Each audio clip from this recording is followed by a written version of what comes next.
Hello, everybody. It's lovely to see you here. If you're online, watching from home, hello. I hope you're well. If you don't know me, my name's Tom. I'm the vicar here, and it's fantastic to see you. And I hope you're well. And for those of you off on half term, I hope that goes well. Now, what are we doing, folks? Are we cheering or whimpering? Anybody who's away for half term or having? Actually, better not put your hand up because somebody might burgle your house. So let's not do that, folks. You can't trust anybody these days, can you? Not even in church, folks. Just two very quick things I'd love to say before we dive in. And the first thing is just to say, to echo what Helen said earlier, and that is to say, we realise that our heart throughout the pandemic has always been to make decisions that we feel are a blessing to the city of Sheffield.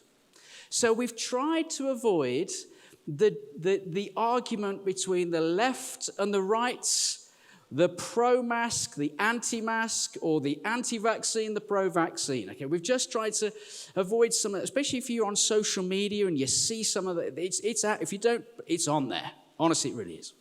So we've tried to avoid that. So what is the best for our city?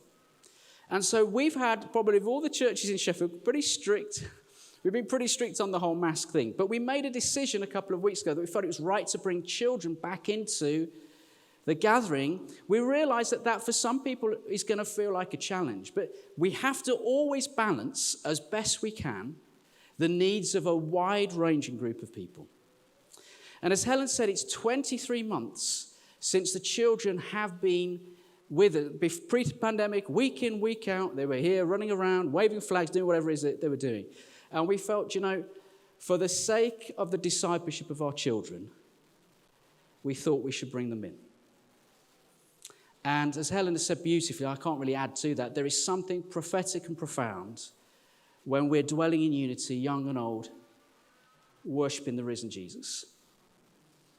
And we just felt, we believe, God willing, that we're on the tail end of this pandemic. Yes. Hallelujah. That it was time to bring the children in. It gives us more time at the end, folks, to wait on the Lord and see what he wants to do. Because otherwise, the kids are in there for a long period of time and they're kind of, they're eating plasterboard and stuff like that. And it's costing a fortune in repairs. So that's, guys, what we're doing. We always hold it lightly, folks. And we follow we sense the wisdom of the Lord, but also government advice and things like that. And so we don't want to be blasé about this, but we do want to bring really the family of God together. And I hope that you can track with us in that. There is lots of space at the 9 a.m. gathering, and there's a bit more space at the evening gathering, particularly in the balcony, if you want social distance. And we know that's a real concern for a lot of people, so we're not taking that lightly at all. So there is provision in the other gatherings, but we just felt for this season, particularly tracking with the Lord, right to bring the kids in. And my eye nearly got taken out by one of those flyers, so there you go. My son was waving it around. Folks, the second thing to say is, and I'm not quite how to say this, but I'm going to start with an apology. Today is Racial Justice Sunday. And the church is really kind of championing this date, and it's been around for a long time, on the back of the Stephen Lawrence murder, a time when Christians would rise up and say, enough, and let's end racism. And I just want to say, I don't feel as a church, our church, and I take full responsibility for this, that we've done enough in the wake of George Floyd's murder in the States to hear the stories that there are in our church family of members of our church who have been subjected to and are subjected to racism. And as a church family, if we're going to be for the city, which is, I believe, is a vision God's given us, we're going to have to think about our diversity, but we're also going to have to hear, as uncomfortable as it may be, folks, what some of our members of our church family live with all the time. So we can stand with them prophetically and say, enough. But we can listen and grow and learn. And so one of the things I'm going to do next week, this is a kind of, if you're here for the first time, you've caught us in the middle of a month of vision. And so what I'm going to talk about now is kind of a little kind of attaches to what we talked about last week, and then next week there'll be like a proper Vision Sunday, folks, with PowerPoint. We kind of keep it a legal meeting, you know. We're going to talk about some bits and bobs that we're going to hopefully be doing. And then the final Sunday of February, we're talking about vision, is Gareth Ingle, who's going to be planting a church in Fir Vale. He's going to be speaking and really sharing his heart for Fir Vale. And so he's looking for people to move to Fir Vale. So I would just, it's going to be passionate. So I wouldn't come that Sunday because you might move house as a result, folks. Because that guy is like an Exocet missile and he's looking for people who are willing to go get behind the vision, and so are we. So, folks, I just wanted to say from the start, folks, we haven't done enough. I haven't done enough. And I realise for some people that's been a source of pain.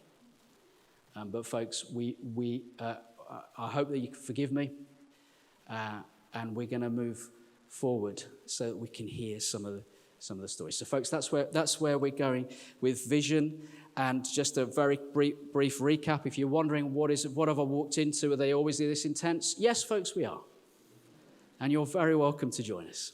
What we're looking at is in this. I've been the vicar officially since May, and so we're asking the question: what do we think Jesus wants us to do in the next season? That sounds very grand, doesn't it? It's pretty simple, I think, because I don't think he ever changes, and that really is to track with what the prophet Jeremiah says in Jeremiah chapter 29, which is, and you can read that at another time, first 7 verses. It's about loving our city, that we're planted in the city. The people of God are taken from Jerusalem into a place called Babylon. They really don't want to be there.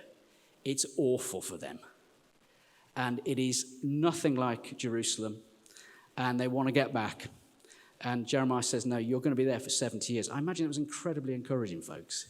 Be there for 70 years. And whilst you're there, settle down, have children, plant a garden, grow veg or whatever it is you're going to do, and seek the peace and prosperity of the city where you've landed. Love it, as you would Jerusalem. Be blessed to be a blessing. Be representatives of God in the city. And so for our hearts is to be a church for the city. Are we the only show in town? No, we're not. We're part of what it is, the rich tapestry of churches in our city that love this city. God is doing amazing things. I mean, I'm not going to list them, but I'd go there if I was you. There's some amazing churches in the city. And God is doing something, drawing together a passion for our city. And that's our part to play, is to love this city, to be for the city. And one of the ways that's going to be different for us in this next season is that we are going to work with the Diocese of Sheffield. We're Anglican and Baptist, and I've made a gag. This side's Baptist, that side Anglican. And students are picking up on that joke, so I need to think of another one to try and illustrate the fact that we're 2 churches in one. And we are going to plant churches, which means, what does that mean? It means that we're sending groups of people from our church to other parts of the city with our love and blessing and with finances, and we're going to cheer them on as independent, separate churches as they seek the peace and prosperity of their patch of Sheffield. And we're doing that twice this year. We are grafting a church, or grafting, if you're from the south, so you can understand what I'm saying. I mean graft. Okay, you're a tough crowd today. That's okay. Into a place called Christ Church Stannington, which is kind of the other side of the hills, and then into Fir Vale, as I've mentioned before, with Gareth Ingle will lead the team there. And so we're going to hear about that the next couple of weeks. So, folks, what is going to be required of us on this journey to be a church that is for the city and a church that is sending out grafting and planting teams across this city of Sheffield? What's going to be required of us? And we are journeying through the book of Judges in the Old Testament. Last week we met a guy called Gideon. And I'll say something very briefly about Gideon, and then we're going to read the scripture together. This covers a period of history in the Old Testament from when Joshua settled, kind of establishing the people of God in the Promised Land. And the period of history from there until we meet a man called Saul, and then we meet a man called David, who is, most of us will know him and David. And if you're familiar with the Psalms, he's written a lot of the Psalms, but one of the most amazing kings, probably the king that Israel will look back on, King David. But we're in this kind of middle block, and it's called the seasonal period of the Judges. And We're going to meet a man called Gideon, who's also known as Hacker, not in the computer sense, thank you, but he's a man who is the 8th judge. And the idea is that God is looking for people that will reflect his heart, who can lead God's people in a really difficult season. It is a season that is defined by fear. It is a season where the people of God find themselves very much on the back foot, so much so that they're now eking out an existence living in caves. It's not a good look, folks. And yet into that fear, God chooses the most unlikely person, a man called Gideon, who is absolutely terrified. And yet God sees something in him and says, the Lord is going to use you in the most profound way. And then so what we've learned last week is that God has called him, God has blessed him profoundly, and then we're going to pick up the story in Judges chapter 7, and I'm going to read that to us now. Early in the morning, Jerubbaal, that is Gideon, and all his men camped at the spring of Harod. The camp of Midian was north of them in the valley near the hill of Moreh. The Lord said to Gideon, you have too many men. I cannot deliver Midian into their hands, or Israel would boast against me. Listen to these words. My own strength has saved me. Now announce to the army, anyone who trembles with fear may turn back and leave Mount Gilead. So 22,000 men left, while 10,000 remained. That's a lot, isn't it, folks? But the Lord said to Gideon, there are still too many men. Take them down to the water, and I will thin them out for you there. If I say this one shall go with you, he shall go. But if I say this one shall not go with you, he shall not go. So Gideon took the men down to the water. There the Lord told him, separate those who lap the water with their tongues, as a dog laps, from those who kneel down to drink. 300 of them drank from cupped hands, lapping like dogs. All the rest got down on their knees to drink. The Lord said to Gideon, with the 300 men that lapped, I will save you and give the Midianites into your hands. Let the others go home. So Gideon sent the rest of the Israelites home, but kept the 300 who took over their provisions and trumpets of the others. Now the camp of Midian lay below him in the valley. And during the night, the Lord said to Gideon, get up, go down against the camp, because I'm going to give it into your hands. If you're afraid to attack, go to the camp with your servant Purah and listen to what they're saying. Afterward, you will be encouraged to attack the camp. So he and Purah, his servant, went down to the outposts of the camp. The Midianites, the Amalekites, and all the other eastern people had settled in the valley, thick as locusts. Their camels could be no more counted than the sand on the seashore. Gideon arrived just as a man was telling a friend his dream. I had a dream, he was saying. A round loaf of barley bread came tumbling into the Midianite camp. It struck the tent with such force that the tent overturned and collapsed. His friend responded, this can be nothing other than the sword of Gideon, son of Joash, the Israelite. God has given the Midianites and the whole camp into his hands. When Gideon heard the dream and its interpretation, he bowed down and worshipped. He returned to the camp of Israel and called out, get up, the Lord has given the Midianite camp into your hands. Dividing the 300 men into 3 companies, he placed trumpets and empty jars in the hands of all of them with torches inside. Watch me, he told them. Follow my lead. When I get to the edge of the camp, do exactly as I do.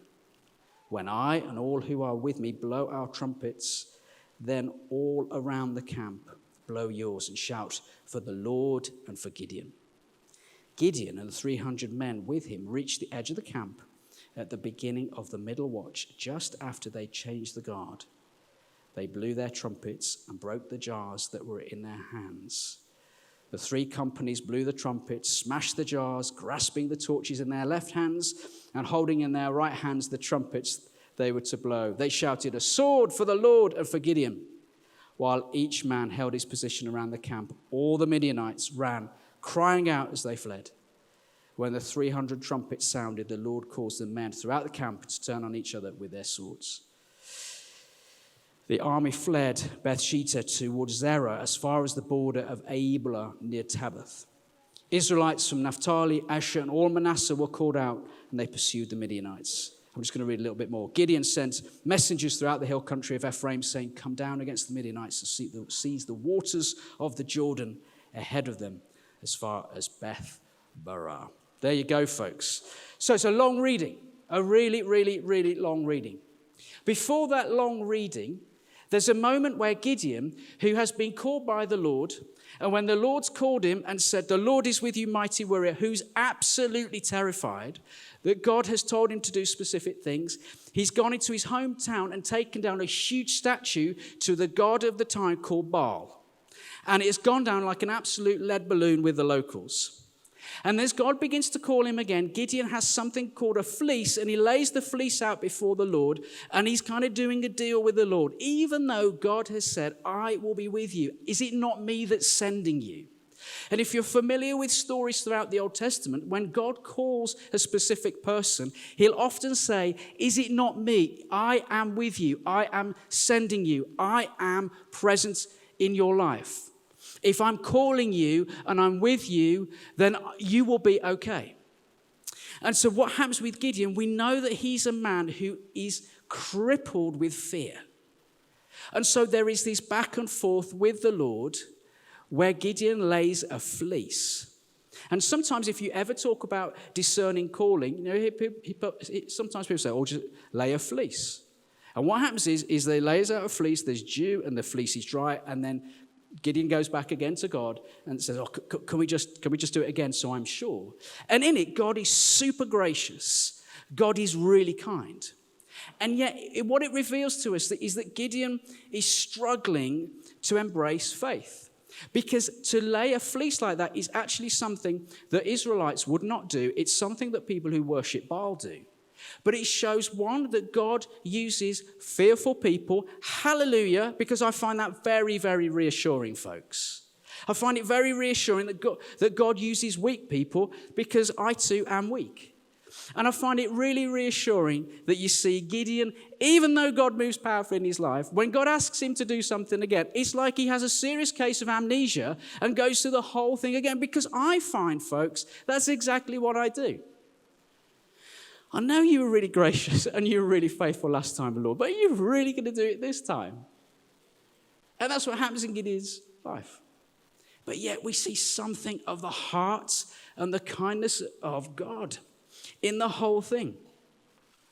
And then we get to this crazy, crazy call from the Lord. Below the people of God are 135,000 Midianites. Okay, that's quite a lot of people. And actually, what Judges tells us is that for some reason makes the point about there's so many camels. So you can just imagine it must have been an absolutely terrifying sight, 135,000 fighting people with all of their stuff, their camels and their kind of swords. It must have been, the noise alone must have been terrifying. And then the army of the people of God is 30-odd thousand. Now, I'm not very good at maths, but even then I'd have thought, I'm not sure this is going to work in our favor. And then God says something absolutely remarkable. He says, if anyone's a bit nervous, they can go home. And so 22,000 think, I am a bit nervous. Because there's 135,000 of them. And I'm looking around, so we're going home. And do you know why he does that? Because it says in Deuteronomy, that's what you can do.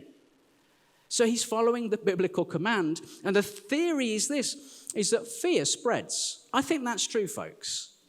Do you remember the show Dad's Army? You remember that? Do you remember the guy who, is it Fraser? We're all doomed. You remember that guy? You don't want to be around him when you're facing 135,000 people because you're thinking that anyway, but he's just got the guts to say it. We're all doomed. And I think it's better that he's Scottish. If you're Scottish, you're very welcome. But there's something beautiful and morose about we're all doomed. You know, there's that sense of impending doom. So Gideon says, you can go. So did he know 22,000 were going to go? I don't know. What was going on? We don't know. Scripture doesn't tell us. But I bet it wasn't. Praise Jesus. So 22,000 go. Because they can. So it's okay. Maybe he's left with the SAS folks. Over 10,000 of their best, most elites. Yes, this is what we want. He's going to do it. Bear Grylls. 10,000 Bear Grylls folks. What can go wrong? And so God calls them to this kind of weird moment where he says, separate those who lap the water with their tongues as a dog laps. Okay, that's weird. We've got a 19-week-old Labrador, and what she does is when she drinks, she just is like a tornado. She's just like that. You know, dogs are messy drinkers. Put their head near the water, and they just drink it up. They leave water everywhere. And so for the guys who put their head so close to the water, they're sent home. Now, we don't really know why. But here's the thing. There's a couple of schools of theory, and theologians love to debate this. Theologians love to debate things, and they never agree. But here's two schools of thought. One is that by just putting your head so close to the water, then in some sense you're showing a lack of skill because you're not aware of the danger around you. And yet there's one theory that says maybe they're so confident that they don't care, so they just put their head in the water. But either way, the people that pick out the water with their hand and cup it like that as they scoop in the water and lift it up to drink, some say, well, they're really skilled, so you want them. And then some theologians say, well, actually, they're really terrified because they could be a bit like this, couldn't they? We don't know. But what we do know is it's whittled down to 300. 300. I'd have gone home. 135,000 to 300. Honestly. What's going on there? You see, God has called Gideon at a time when it's a really hard season for the people of God. The dream of what Israel could be, the dream of the promised land, the best years seem they were behind them. That everything looks like it's all gone. And the one man God calls is terrified. It can only really be God when you think about it, can't it? And when Gideon asks the Lord for additional signs with the fleece, when it gets to the battle, God totally eviscerates any sense of self-confidence that the people of God might have. He says, you see, because God, throughout the story of Gideon so far, the main character, the main lead in this is the Lord himself. God has promised his presence. God has promised to bring breakthrough. God has promised that he will do it. And Gideon is having a hard time believing that. So he's looking for additional things. He's holding on to the fleece. Just saying, no, God, I know you're with me, but this will make me feel safer in a time of uncertainty. That this particular thing will give me additional courage and strength. And God's like, no, I'm going to take that all away and strip it down to 300 people. It's crazy. It's absolutely crazy. Why do I say that? What is the significance of this? I've noticed something, folks, and I want to be as honest as I can be when you're streaming live online and you've got no idea who's watching. I'm finding that when we talk about our vision for church planting, I'm having a similar conversation with a number of people, and in that similar conversation, we're getting a very similar reaction. And it goes something like this. So we're going to send out, we're going to plant potentially 2 churches. One's a graft, one's a plant this year. So you go, okay, how many people might that be? Well, it could be 30, go there, and 20, 30, go there. And remember, Gareth Ingle is speaking in 2 weeks' time, our church planter for that, and he's going to be looking to recruit you guys. So it could be even more people. So have this conversation. They go, all these people are going to go, and they'll be leaving the church with it. And they go, we'll be sending them out. Yeah. And presumably they give money to the church. Yeah, they give money to the church. And they go, okay, so we'll be losing. Could we lose 70 or 80 people? And then they say, 70. Well, that's quite a lot of money.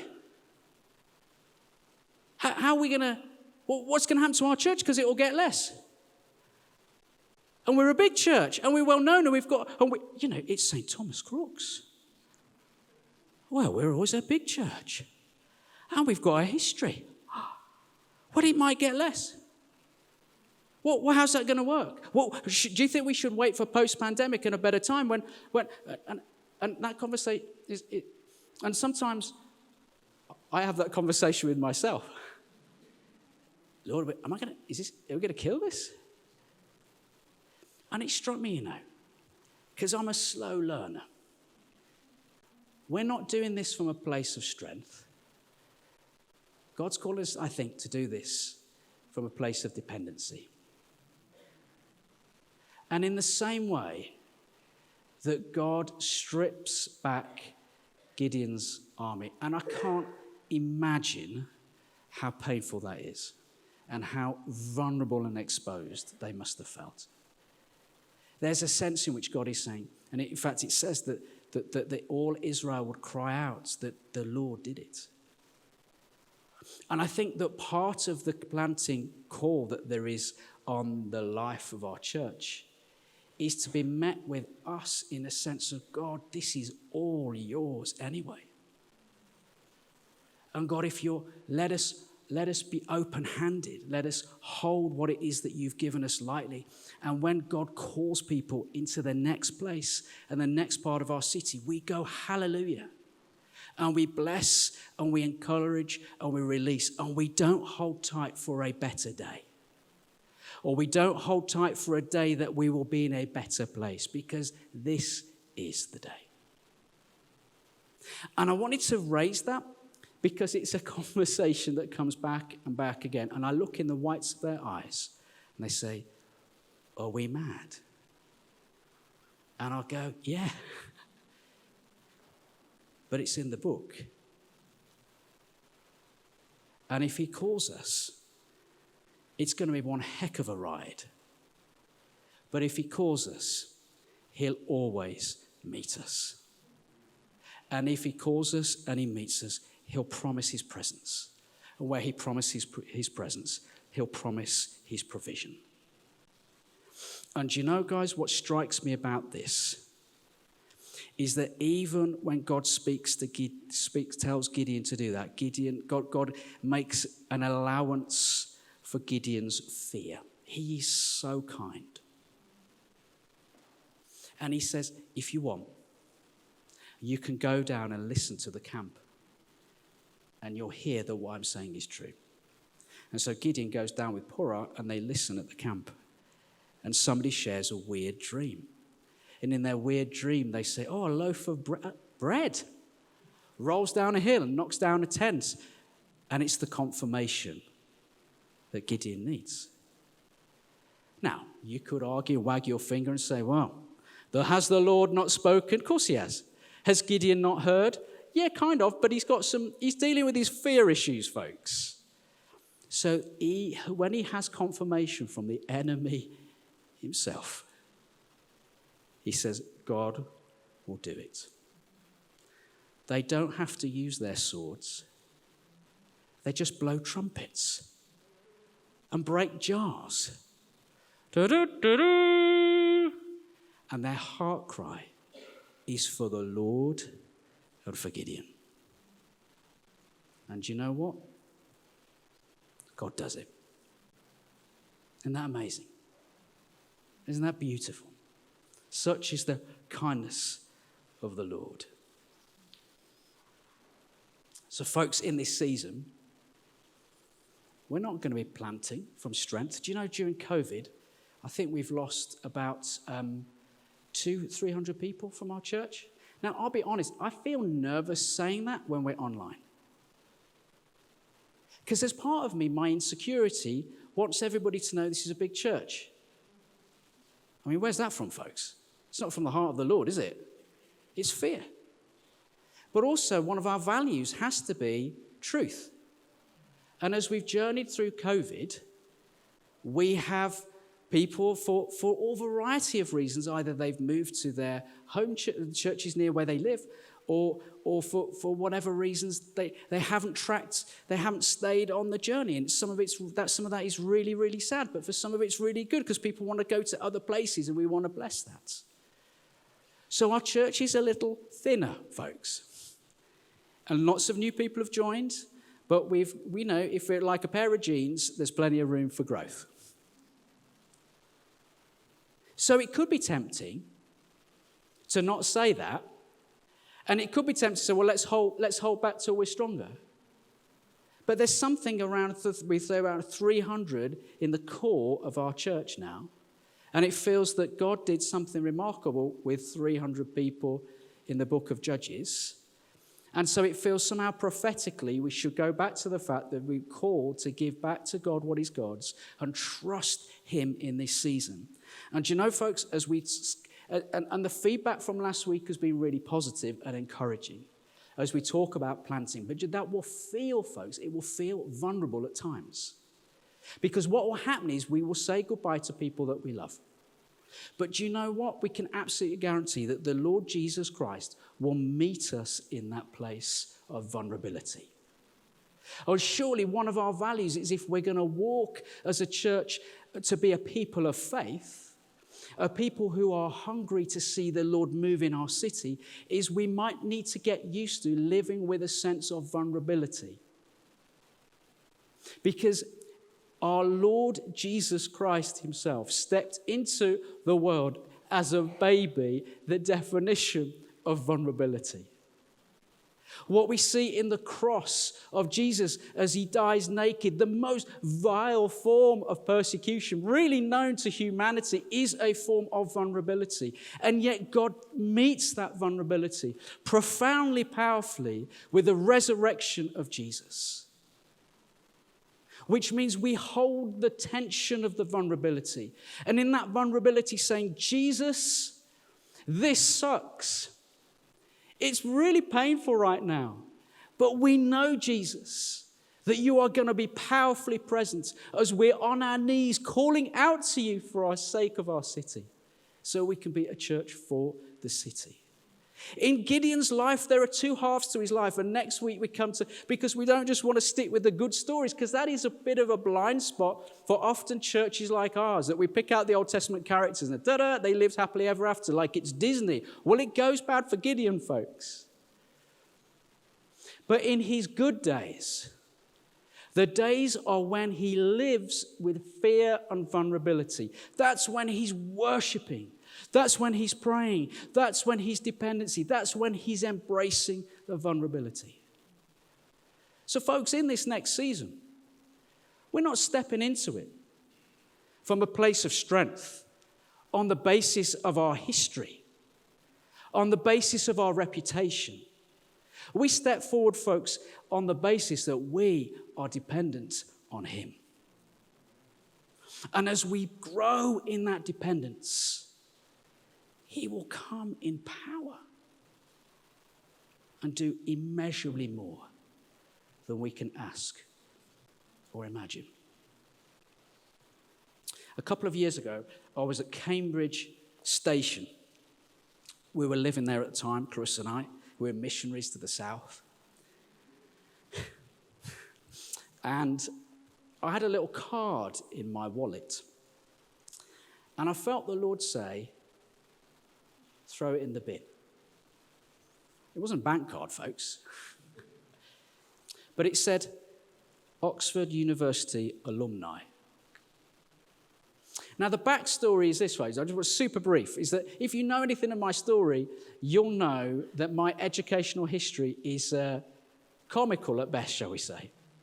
When I was 16, I left school with 6 D's, 2 E's, and an F. Now, the F, folks, was for French. And I spoke my oral French exam in English with a French accent. Inspired by hello, hello. Do you remember that guy? Good morning. Instead of saying passing by, he said I was pissing by. And there we go. So that's what I did, folks. And this is amazing what you can do if you have the French accent. There you go. So, folks, managed to get into a further education college. Did GCSEs again, which was a low point, folks, because pretty much all of my friends did really well. I was like the dunce guy who didn't do very well. Went back, did it all again. Needed 4 C's to do A-levels. Only got 3, but I knew a guy from my church who let me in through the back door. Ever has it been the case, folks? God has always sent somebody. And then scraped through some A-levels, went to university, did do theology, got a Desmond, a 2-2. There's a 2-2. We called it a Desmond in those days. Managed to get through somehow. And then I was at theological college. Fast forward to a theological college in Oxford, of all places. And discovered, by the grace of God, that I have a neurodiversity called dyslexia. It had been missed. And there's lots of reasons why that was, which I won't go into now. And God has been so kind to me.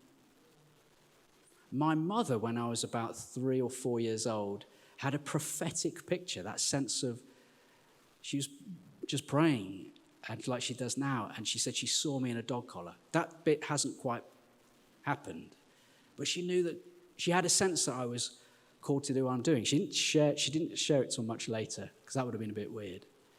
But there's a sense of, even from them, God had set a calling. But I knew that I couldn't do it because I didn't have the academic credentials. But yet God has, time after time, time after time, time after time, been so good. And yet there was part of that which I held on to just a little too tightly. When we were working in Cambridge, a lot of our church was super smart. I mean, super, super, super smart. And I would have told you that I had no issue, and most of the time I didn't, but just occasionally, when I felt threatened, when I felt most insecure, I would just remember I had that little piece of plastic in my wallet that said Oxford University alumni, because by the grace of God, I ended up at the university. When I felt threatened, when I felt like I didn't belong, where I felt like I had a sense of imposter syndrome, I would think about that little piece of plastic in my wallet. Sometimes, and it's really embarrassing to say this, but sometimes if I was paying for something, I'd put my wallet out, and if it fell open and people would see it, I felt good about that. Like people can see it. I just felt the Lord say, trust me for your identity. And so I resisted throwing it away, and resisted throwing it away, and resisted throwing it away. Until one day, I lobbed it in the bin, and then I was trying to get it out again. Chucked it away. And I think perhaps for us as a church family, there's an invitation from the Lord where, as we head into Lent, we're going to look at my Father's heart, for us to connect afresh with the Lord. That if we're going through times of absolute challenge, where it feels like everything is stripped away, where it feels like, okay, we're not looking after an army now 300, but it just feels like everything is taken away, where we can't control. Maybe your kind of fleece or your version of the plastic card is you like a plan, you feel you can't plan, or whatever it might be for you in this time, that it feels like it's stripped away. As we head into this season of planting, you think, man, we're going to send out people I love. I just find that really hard. And strip back, it's like, well, Lord, I give it to you. I give the security that I crave, the plans that make me feel comfortable and safe. I give it to you. And although the vulnerability is hard, Jesus, I know that it's the path of faith. I know that it's the path of faith is putting one foot in front of the other, where there's nothing there, and he meets us in his power and in his glory. And so that the heart cry of our church might be like that in Judges, that we may look back in the future and think, God, you were amazing. Jesus, you did it. You met every need. You overcame every problem. Jesus, you went before us. When we ran out of money at the 11th hour, you brought the money in. God, when it felt like everybody was leaving, you brought people in. When it felt like we couldn't send it, God, you, Lord, are amazing. The path of faith is marked with vulnerability. And as a church family in this next season, we won't be stepping it from a place of strength. We'll be stepping into it from a place of dependency. Because when you do that, the Lord in his kindness, as he does with Gideon, always meets us in that place.